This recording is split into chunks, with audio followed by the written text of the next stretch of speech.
El passat cap de setmana es va celebrar al complex del motor d'Albaida la tercera prova d'aquesta cuna de campiones Bankia, torneig dedicat a polir als pilots més joves per tal de que arriben a competir al màxim nivell. Aquesta prova ve precedida per les vacances estivals, fins el proper 28 d'agost, quan tornaran les carreres al circuit Ricardo Tormo de Cheste. Es disputaren 2 carreres per categoria, ja que el sistema així ho estableix.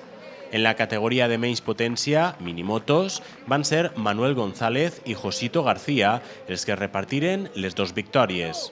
En la següent categoria, mini 90, el guanyador de la primera carrera va ser Jordi Simó, seguit de Manuel Pomares i Jorge López, sent aquest últim el guanyador de la segona mànega.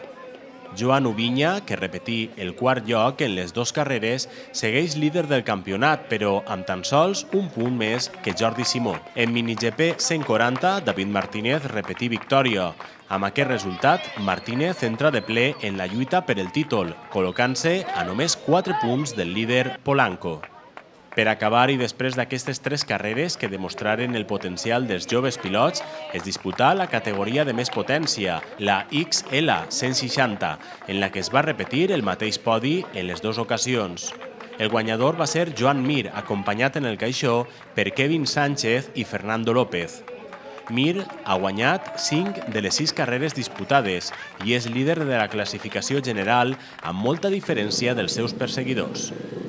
El complex del motor d'Albaida ja fa uns mesos que no té descans.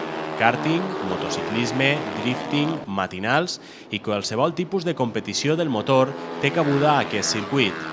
Ramon Porta, president del motoclub, ens explica el perquè d'aquest replet programa. I nosaltres estàvem segurs, des de fa 10 anys estem lluitant per tindre una instal·lació a Aixina perquè sabíem que anava a ser un èxit. Ara que la tenim no podem rajar-nos i parar-nos, hem de tirar endavant i donar-li quan més marxa millor i que això, a banda de lo que realment repercuteix en la instal·lació en si, també repercuteix en tot alrededor, en el tema hostaleria, el tema restauració, el tema allotjaments, com cases rurals, com hotels, tot això que al fi i al cap, en aquesta època tan mala que estem passant, jo crec que sempre és un meneo molt bo per a tota aquesta gent del sector terciari. Durant el cap de setmana es va poder veure a moltes promeses que de segur arribaran lluny en el món del motociclisme, però per a que els joves pilots no s'obliden de que el seu futur també passa per les aules, els patrocinadors premiaren als corredors amb les millors notes d'aquest curs.